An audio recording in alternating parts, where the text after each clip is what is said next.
रहे संग संग खेल। बातें कहें सखा मित्र नहीं सखा, कृष्ण साथ सखा कश्चित। भगवान कृष्ण के बचपन के सखा हैं सुदामा जी महाराज, और सुदामा लक्ष्मी के त्यागी हैं। जीवन पर्यंत लक्ष्मी की इच्छा नहीं की, और नितांत विपन्न गरीब सखा। लेकिन हमारे तुम्हारे देखने में गरीब हो सकते हैं। वो आज से लगभग 10-12 साल पहले किसी व्यास जी ने सुदामा को निर्धन कह दिया था, उन पर केस दायर हो गया। गरीब निर्धन कौन है? याचित। गरीब वो है जिसको दरिद्रो यस्त असंतुष्टो।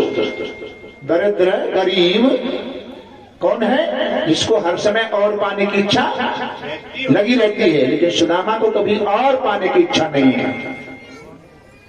एक बार सुदामा पत्नी सुशीला, और गर्गाचार्य जी कहते हैं कि उनका नाम, सुदामा की पत्नी का नाम था सत्या।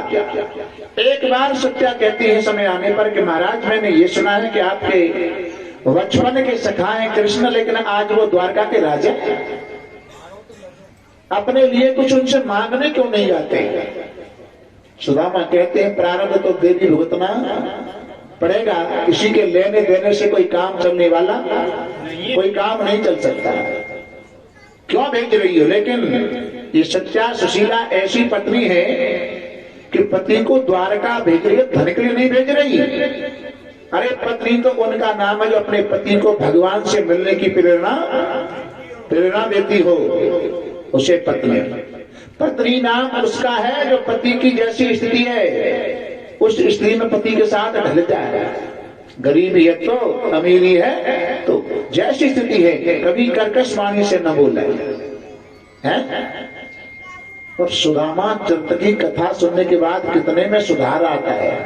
गरीबी आ गई, पति सामाजिक आदमी है, कोई दरवाजे पर भटकाया, उसने आवाज लगाई 2 कप चाय के बना के ले आना। तो सुशीला तो वो है भैया कि वह टाइम पे घर चीनी चाय नहीं होए तो चुपचाप निकल के पड़ोस में तो ला के बा टाइम तो 2 कप चाय की व्यवस्था करी दे। और जब वो चला जाए मित्र तब कह देखो घर में चीनी और चाय नहीं थी, आज तो मैंने साधन कर दिया, बना दिया, लेकिन अब चाय चीनी की व्यवस्था कर लेना। इसको तो कहेंगे सुशीला। और फर्स्ट नंबर की सुशीला बता दो, बताया था बोले वो तो कल जानो ही है। फर्स्ट नंबर की सुशीला वो है कि कोई मित्र दरवाजे पर आ जाए, पति कहे कि 2 कप चाय बना के भेजियो, और घर के अंदर चली जाए 6:40 रुपए 100 रुपया पकड़ के ढाड़ी जाए, चीनी चाय घर में ना आते हड़न की प्याज दूंगी वाला कॉफी चल घर के मोहरे ब्याह भी का घर में व्यवस्था बना।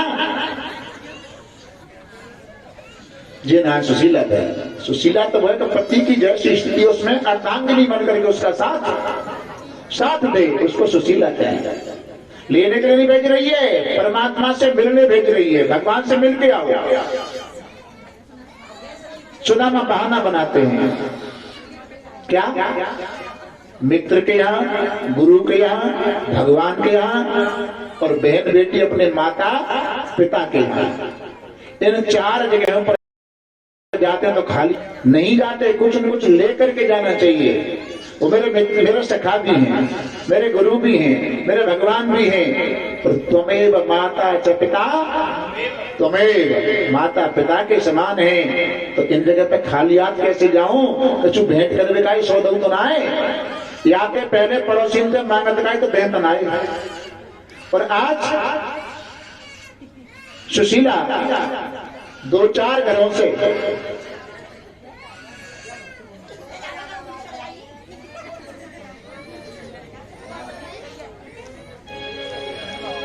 अलग अलग तरह के चावल मांग करके लाए। 4 मुट्ठी चावल।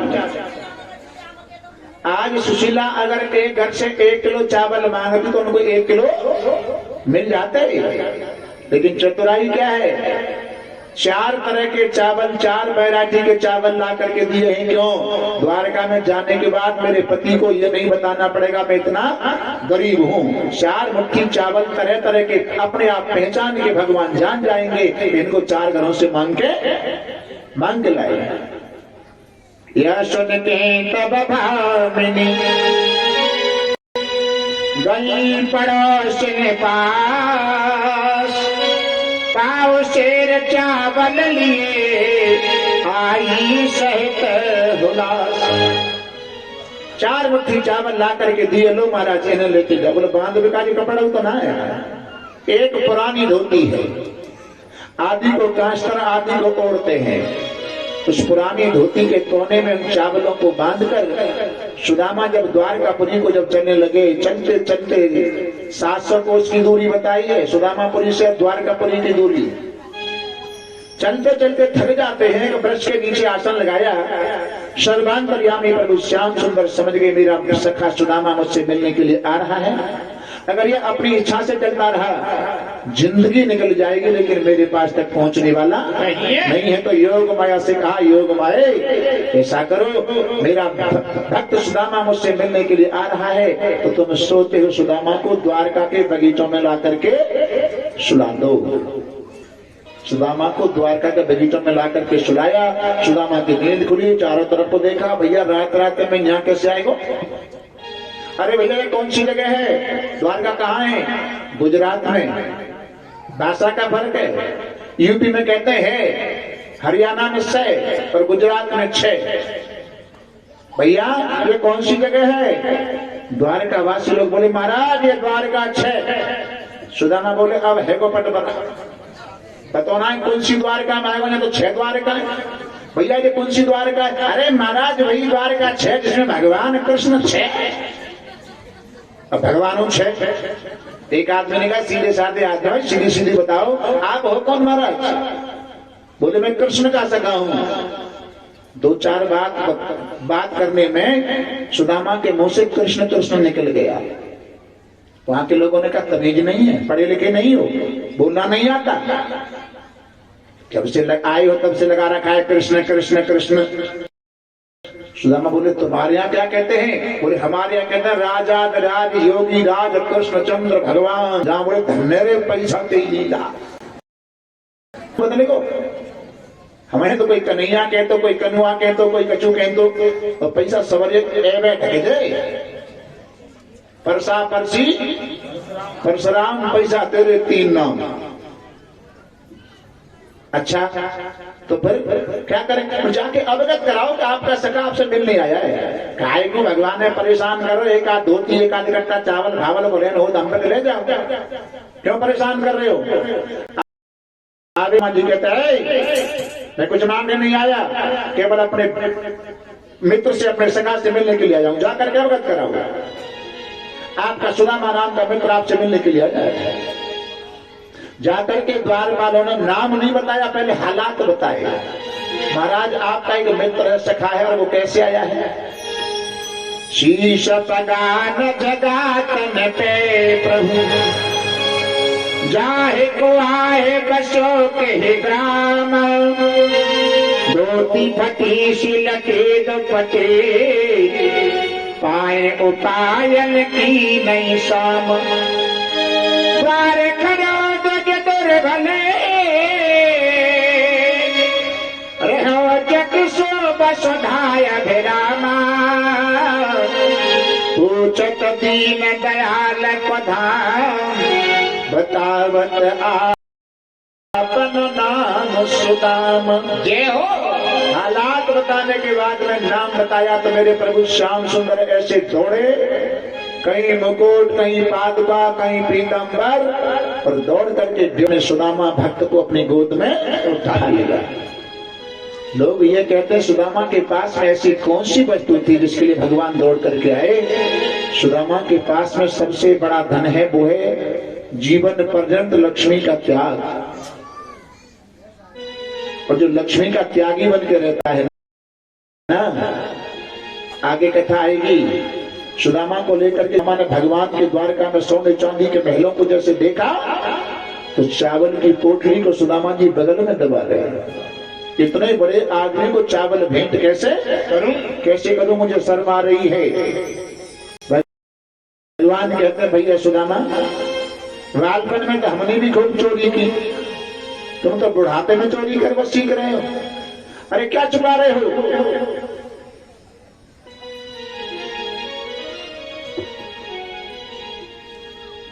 वृंदावन बिहारी लाल की जय। 2017 21 मई छठ महाराज हैं। 2017 21 मई अनोड़ा से सरदार सिंह मां साहब। और मेरी भाभी ने सौगाते का भेजिए मेरे भैया, मेरी भाभी ने सौगाते भैया। अरे कहा मेरे भैया, कहा भेजी मेरे भैया, कहा भेजी मेरे भैया, कहा भेजी मेरे भैया। मेरी भाभी ने सौगाते मेरे भैया, मेरी भाभी ने सौगाते भैया, मेरी भाभी ने भैया। आदत गई बचपन की, भगवान कर रहे। अरे नाए आदत गई बचपन की, जब चोरी करी बचपन की। आदत गई बचपन की, जब चोरी करी बचपन की। आदत गई बचपन की, जब चोरी करी बचपन की। दोनों पढ़े करी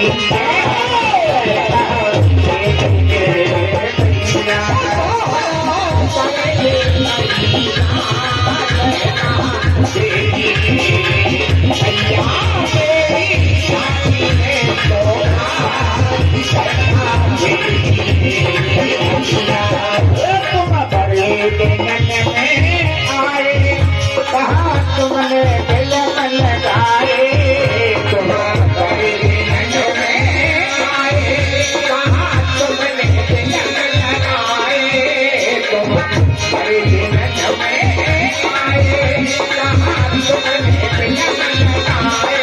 मेरे पुत्र पाको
अब गीत भी खर्च होगा तो क्या करना।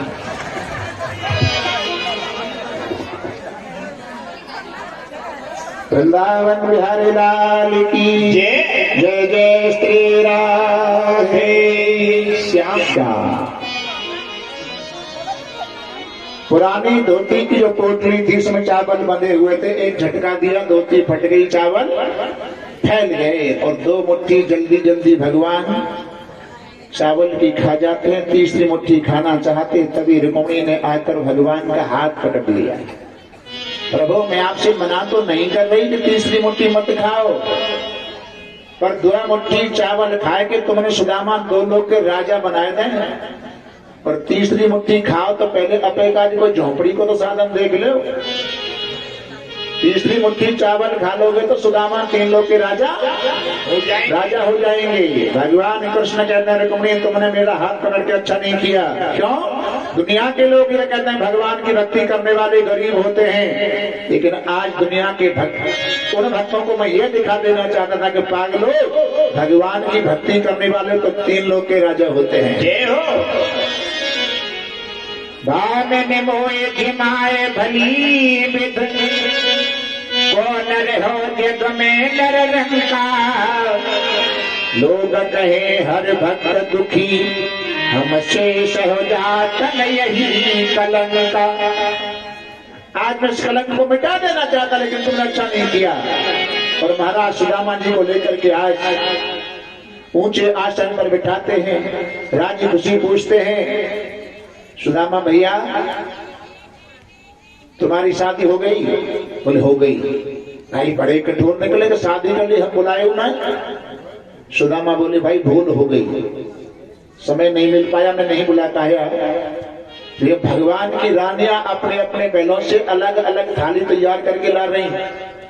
सुदामा बोले भैया क्यों ब्याह है गो? एक ना 16,108। बोला हमते जो कह रहे हो तेने बड़ी बोलो करो मैं ना बुलाया और तेने बुलायो का तो कहो एक दावत में न बुलाओ तो बुरो कर दो। 16,108 हम ना बुलाओ तो कोई बुरो ना। अलग अलग थाली तैयार करके सुदामा के लिए भोजन लेकर के आते हैं। गोविंद भगवान की जय। 2013 10 नवंबर 2013 10 नवंबर और 2017 20 अप्रैल के परीक्षक ननेरा चंद्रपाल सिंह जी। इतने तो मुझे याद रहते। गोविंद भगवान की जय। आज सुदामा जी ने दोनों हाथ खोपड़ी के ऊपर रख लिए। क्यों? धनरे कन्हैया ते लीला सारी जिंदगी भूखों मरवा दो और एक क्षण भोजन को ढेर लगवा दे रहा। अगर एक एक थाली रोजाना भेजते तो कम से कम 42.5 वर्ष कट जाते। बहुत पाकर के निवृत्त हुए, लेकिन सुदामा जिस बात के लिए गए वो बात का कोई काम ही किसी से चर्चा भी नहीं हुई, लेन कुछ नहीं हुआ। भगवान कह रहे क्या? जब सुदामा अपने मन की न्याय बता रहे कि मैं कछु ले भी आया हूं तो मैं उन्हें अपने मन की न्याय बता रहा हूं, मैंने कछु भेज दो। तुम अपने मन की नहीं बता रहे, मैं अपने मन की नहीं बता रहा। आज सुदामा जी महाराज कहते हैं भैया कन्हैया तुम्हारी भाभी सुशीला तुम्हें बड़ा याद करती है। शायद सुशीला के नाम ले का धोती होती मिल जाए ब्राह्मणी का जाए। भगवान भी बहानेबाज कम नहीं बोले। हाँ हाँ देवर के ऊपर भाभी का प्रेम तो होता है, कोई बड़ी बात हो रही है। लेन देन कुछ नहीं हुआ। समय जब आया आज समय के अनुसार सुदामा जी कहते हैं अब हमें विदा करो, हम अपने सुदामापुरी को जाएंगे। भगवान बोले आप जैसे ब्राह्मण घर में बार बार नहीं आते। विप्र प्रसादाद धरणी धरोहम। ब्राह्मणों के प्रसाद से ही, ब्राह्मणों की कृपा से हम चतुर्थी सम्राट बने हैं। और विप्र प्रसादाद कमला बरोहम। रुक्मिणी की शादी मेरे साथ हुई तो आप जैसा कोई ब्राह्मण सूचना लेकर के आया। विप्र प्रसादाद अजितो जितो हम। जीतने की योग्य नहीं थे वो हमने जीत लिए। वो आप जैसे ब्राह्मणों की कृपा का फल। और विप्र प्रसादाद मम राम नाम। आप जैसे ब्राह्मण घर में बार बार नहीं आते, अगर आ गए हो तो जाते वक्त कम से कम हमारी रानियों को आशीर्वाद तो दे जाओ। आशीर्वाद के सुदामा जी महाराज को ऊंचे आसन पर बिठाया। बड़ी रानी रुक्मिणी आशीर्वाद लेने आई, हाथ ऊपर करके कहा सप्त पुत्रवती भव, 7 पुत्रों वाली हो जाओ। भगवान बोले आशीर्वाद है ब्रेक लगाओ। बोले क्यों? 10 पुत्र 1 कन्या तो समझ के पहले है 4 मानस ने कर 4 हमारे को मारने घूम रहे, आशीर्वाद बदलो। सुदामा ने आशीर्वाद बोला 10 पुत्रवती भव, 10 पुत्रवती भव, 10 पुत्रवती भव। और आशीर्वाद लेने वालों की लाइन लंबी होती जाए। 10 शब्द को निकाल दिया, पुत्रवती भव, पुत्रवती भव। लाइन और लंबी होती जाए। सुदामा ने फिर पुत्र को निकाल दिया, फिर भव भव भव। भगवान बोले भैया सुदामा जी कौन से वेद को आशीर्वाद है? सुदामा जी बोले तो वेद की परी नहीं जानते बीत रही है। न्योता कितने कहें आशीर्वाद लेने वाली, कितने कहें? भगवान बोले जो पूछो आई कितने कह रहे कितने कहिए 16,001 से आ रही है, बाकी सब बाकी पड़ी है। सुदामा बोले तेरे हाथ जोड़ू सबने एक संग ले या दो हाथन एक बार में पहले जय हो। आशीर्वाद दिलवाया। अब सुदामा को भगवान विदा करने जा रहे हैं, द्वारका से विदा करने जा रहे हैं। आगे आगे सुदामा, पीछे पीछे भगवान। सुदामा जब द्वारका में आए तो सन्मुख होए जीव मोहे जब ही गोद में उठा लिया। अपने यहाँ आए तो गोद में ले लिया। और सुदामापुरी को जा रहे हैं तो थोड़ी दूर तक पीछे पीछे चले और पीछे से भगवान अंतर्ध्यान हो गए। क्यों? अब सुदामा माया से मिलने जा रहे हैं। माया से मिलने जब जीव जाता है तो भगवान अंतर्ध्यान हो जाते हैं। सुदामा ने मुड़ करके देखा कि विदा करने वाला आ रहा है कि रह गया। और पीछे जब सुदामा को भगवान दिखाई नहीं दिए तो बड़ी गुस्सा आई। कौन के ऊपर? अपनी सुशीला के ऊपर। उन्होंने इतनी समझाई वाकई पास मत भेजे कछु लेन देन करे वाला ना, वैसी बात उनके पेटे भर देगो। और जब भले आदमी देखो जाके पास आयो तो इतनो रोयो सारे शरीर को आंखों से बिगाड़ के रख दिया। और जब चलती हुए जमुना बनी के 1.25 रुपया खोलो, 1.25 रुपया खोलो। अगर एक एक रानी के आशीर्वाद को दें तो 16,000 में 21,000 है जाते ना। सुदामा जी महाराज अपने सुदामापुरी में आए तो झोपड़ी की जगह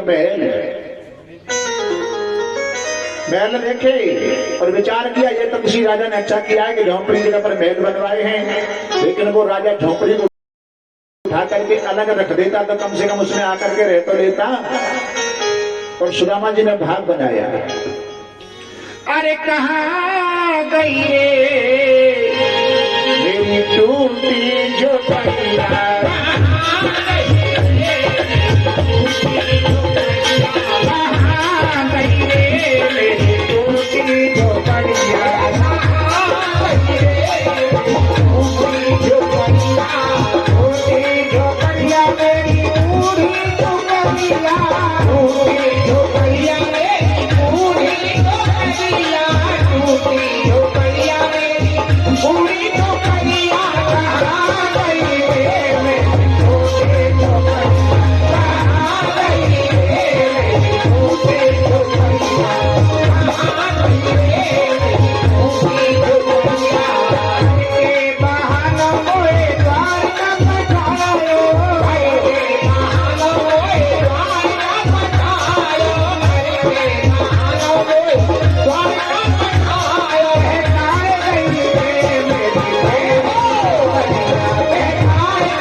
सुदामा जी महलों के सामने खड़े होकर के भाव बना ही रहे थे तब तक महलों के अंदर से सुशीला आरती का थाल निकल करके आई और सुदामा जी को पहचान करके, महाराज come here, welcome welcome. Sudama ji बोले रहे, मोते पीछे तो लोग अंग्रेजी बोले लग गई। अर्थ क्या है? पैसा अहंकारियों के अहंकार को बढ़ाता है, लेकिन जो भक्त होते हैं ना, उनमें अहंकार नहीं होता। आओ महाराज। सुशीला सुदामा को महलों के अंदर लेके गई, मखमल के वेद गद्दों पर बिठाया, जमीन में सोने वाली महात्मा सुदामा जी महाराज कभी इधर को लुढ़क जाते हैं, कभी इधर को लुढ़क जाते हैं, संभल के बैठ गए। आसन पर बैठे सुशीला से कहा, सुशीला चारों तरफ को देखा, अब तुम पैसे वाले? बोले और क्या? बोलते एक काम करो। क्या? कुछ हीरे मंगाओ, कुछ मोती मंगाओ। क्या करोगे हीरे मोतियों का? बोले हिरण की तो दाल बनवाएंगे और मोतिन की रोटी बनवाएंगे। क्योंकि सुशीला बोली, हे महाराज, कहीं हीरे मोतिन की दाल रोटी होती है? तो फिर काय की होती है? कि दाल रोटी तो पूरी खानी पड़ेगी, पहले खाओ कर तक आए। सुदामा बोले, बाबरी जी, इतने भी पैसा मारे कि फिर भी दाल रोटी खानी पड़ी, फिर कोई बात ऐसा नहीं टाट में काय करवाए होता है। फुटपाथ पर सोने वाला भी अनाज की रोटी खाता है और देश के प्रधानमंत्री भी अनाज की रोटी खाते हैं। मरने के बाद में जो गरीब है उसकी भी शमशान में एक मुट्ठी राख बनती है, और कोई पैसे वाला है उसकी भी एक मुट्ठी राख बनती है। ऐसा किसी भी शास्त्र पुराण में नहीं लिख रहा कि गरीबन की राख बने, पैसा वाले को हलवा बने। थोड़ का बात की है। दो शब्द हैं, ईर्षा और स्पर्धा। स्पर्धा तो यह है कि पड़ोसी अगर 1 घंटा भजन करता है तो मुझे 1.5 घंटा भजन करना चाहिए, होड़ करके। पड़ोसी की स्पर्धा करी जाए, होड़ करी जाए तो जाती होड़ कर। लेकिन जा बात की ईर्षा है, काहे की पड़ोसी के छोरा के हाथ पे 11 लाख धरे गए तो चाहे भले ही कराना मां करना पर 21 धरूंगा पैके ऊपर। ये ईर्षा जलन है। पड़ोसी की तरक्की को देखकर अगर जल, ऐसे एक बात है, माचिस की तिल्ली लेकर जलाओ और किसी को जलाने का प्रयास करो। इम्पोर्टेंट नहीं है कि दूसरा जल जाए, लेकिन ये जरूरी है कि माचिस की तिल्ली को जलना पड़ेगा। किसी को जलाने की कोशिश करो तो वो जले या न जले, लेकिन तिल्ली को तो जलना पड़ेगा। महाराज सुदामा ने उन मखमल के बेड गद्दों पर जब नींद निकाली, सुबह 8 बजे नींद खुलती है। नींद 8 बजे खुली तो कह दिया, त्वदीयम वस्तु गोविंद तब हमें समर्पे गोविंद, अपनी अमानत को आप ही संभालो। अगर तुम्हारी लक्ष्मी का उपयोग हम करते रहे तो तुम हमारे हाथों से निकल जाओगे। दोबारा सुदामा ने फिर झोंपड़ी डाल करके भजन करना आरंभ किया है। अब कथा 11वें स्कंद में आती है। भगवान परमधाम जाने वाले हैं, उनका वंश विस्तार 56 करोड़ यादव। लेकिन जानते हैं मेरे जाने के बाद यादव लोग उपद्रव करेंगे, और व्यक्ति के बिगड़ने के 4 साधन हैं, रूप, यौवन, संपत्ति, बड़ा पद। जिसे सुंदरता मिल जाए, जवानीपन हो, संपत्ति धन ज्यादा हो और बड़ा पद हो, व्यक्ति अक्सर करके बिगड़ता है। लेकिन कौन नहीं बिगड़ता? इन चारों में जिसने भगवान का पुट लगा दिया है, रूप दिया है, सुंदरता दी है, तो कहो नाम पे रिश्तेदार की देन ना है, ठाकुर जी की देन है। धन मिला है, ठाकुर जी की देन है। इनमें भगवान का पुट लग गया तो व्यक्ति बिगड़ नहीं सकता। और जिसने अपना पुट लगा लिया, मैं इतना सुंदर, मेरे पास में इतना धन, मेरा पद इतना ऊंचा। जब सुग्रीव से राम जी कहते हैं कि अंगद सहित करहु तुम राजू, संतत हृदय धरे मम काजू। मेरा कार्य करने के लिए अगर आपको करना है, मेरा कार्य करना है, तो अंगद को साथ लो। और अंगद को साथ क्यों ले रहे हैं? बड़भागी अंगद हनुमाना, चापत चरण कमल विधि धन।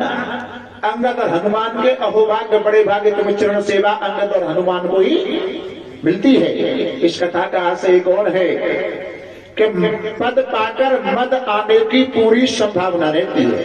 प्रभुता पाए काय मद नहीं, पद पाकर मद आने की पूरी संभावना रहती है। तो उन पद से जुड़े रहो, उन पद से जुड़े रहो जो श्री राम पद से जुड़े हैं। उसका प्रभुता कुछ नहीं बिगाड़ सकती है। इस प्रकार आज जानते हैं क्यों न अपने वंश वालों का विनाश अपनी आंखों के सामने करवा दिया जाए। भगवान की 8 पटरानियां 16,100 अलग। 8 पटरानियों में एक पत्नी थी जिसका नाम था जामवती, और जामवती के पुत्र थे शाम के पेट के ऊपर ज्यादा से कपड़े बांधकर तो यादव लोग संत महात्माओं की परीक्षा करते हैं। महाराज, ये गर्भवती स्त्री इसका लड़का हुआ या लड़की? सीधे साधे महात्मा कोई जवाब नहीं देते। लेकिन शाम को लेकर यादव क्रोधमयी मूर्ति दुर्वासा के पास पहुंचे और वही प्रश्न किया, क्या होगा इसके?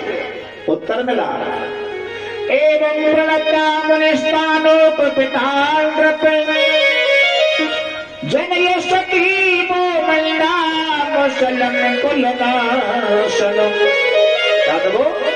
ना तो इसका लड़का होगा ना लड़की होगी। आपके वंश का नाश करने वाला एक मूषण पैदा होगा। और कपड़े को खोल करके देखा तो उसमें लोहे का टुकड़ा जैसा निकला, लोहे का टुकड़ा निकला। सभी यादव उस टुकड़े को लेकर के समुद्र के तट पर गए, घिसना शुरू किया और घिस घिस करके थोड़ा टुकड़ा बचा उसको समुद्र में फेंक दिया। उसमें एक मछली निकल गई, मछली को शिकारी पकड़ ले गया और शिकारी ने मछली का पेट चीरा तो वो लोहे का टुकड़ा मछली के पेट में निकला और शिकारी ने उस टुकड़े को अपनी बाण की नोक पर लगा लिया और 2 मिनट बाद यही बाण भगवान के चढ़ार बिंद में लगेगा। अपने वंश वालों को लेकर भगवान प्रवास क्षेत्र में जाते हैं। प्रवास क्षेत्र जहां गए जहां यादवों की बुद्धि विकृत हुई और उस लोहे के टुकड़े को घिस घिस करके छोड़ा कर उसके सरकंडे जैसे बन गए। उस क्षेत्र में जाकर एक सरकंडा उखाड़े और एक मारे, एक में गोविंदाय नमो नमः। भगवान ने अपनी आंखों के सामने 56 करोड़ यादवों का विनाश कराया। यही संत ज्ञानी का लक्षण होता है। सुख दुख के समाकृत्वा लाभा लाभो जया जयो जया जयो। सुख में दुख में हानि लाभ में एक रस रहते हैं, उन्हें ही ज्ञानी कहते हैं। वट वृक्ष के नीचे दाएं पैर को बाएं पैर पर रखकर भगवान अंतिम चैन की श्वास ले रहे।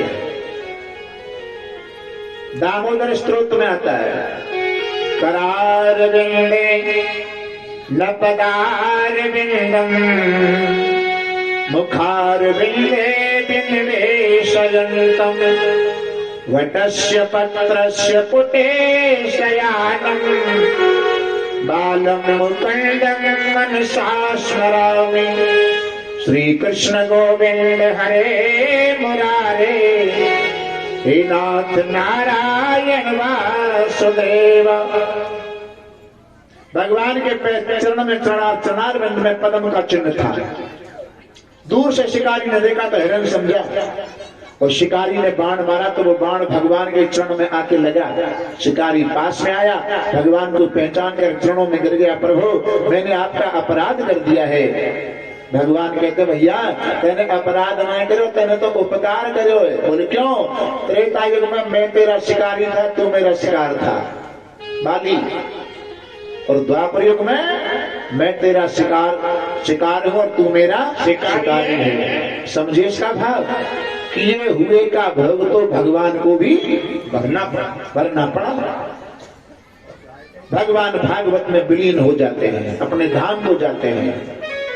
आगे जो कथा आज तक्षक सर्प के डसने का साप परीक्षित को लगा है, वो 7वां दिन है। तक्षक परीक्षित को डसने जा रहा है। रास्ते में उनको एक कश्यप नाम के महात्मा मिलते हैं। दोनों का परिचय हुआ। महात्मा ने पूछा, कहां जा रहे हो? बोले परीक्षित को डसने के लिए। और तुम? बोले हम उनका इलाज करने जा रहे हैं, उपचार करने जा रहे हैं। तक्षक ने कहा, हम जैसे डस लेते हैं उसे कोई बचा नहीं सकता। कश्यप नाम के महात्मा ने कहा हम जिसका इलाज करते उसे कोई मार भी नहीं सकता। परीक्षण किया गया, जंगल में हरा भरा वृक्ष था और तक्षक ने उसमें फुसकार मारी, वृक्ष सूख गया और वेद मंत्रों से कश्यप नाम के ब्राह्मण ने उसका इलाज उपचार किया, वृक्ष दोबारा से हरा भरा हो गया। तक्षक समझ गया ये परीक्षक को नहीं मरने देंगे। तक्षक ने कहा महाराज मैं तो आप जैसे संत ब्राह्मणों के वचन को पूरा करने जा रहा हूँ, मुझे तो वैसा ही कलंक लगेगा और तक्षक को परीक्षित को तुम बचा लोगे तो इसके बदले परीक्षित राजा आपको धन ही तो देगा, वो धन मैं दे दूंगा। तक्षक दीन धन भव तेरा पुनसो विप्र भवन अवतेरा। उस धन को लेकर के ब्राह्मण देव लौट गए और तक्षक जैसे आया तो कहते हैं कि निमित्त मात्र के लिए तक्षक ने परीक्षित को नाक में डसा। लेकिन यहाँ तक की कथा में परीक्षित ने जिज्ञासा बस होकर के कथा सुनी, महाराज ऐसे कैसे हुआ, ऐसे कैसे हुआ। अभी तक तक्षक परीक्षित को तक्षक सर्प के डसने का भय है, मरने का भय है। अभी परीक्षित के अंदर मैं शब्द भरा हुआ है कि मैं मरूंगा और मैं कभी मरता नहीं।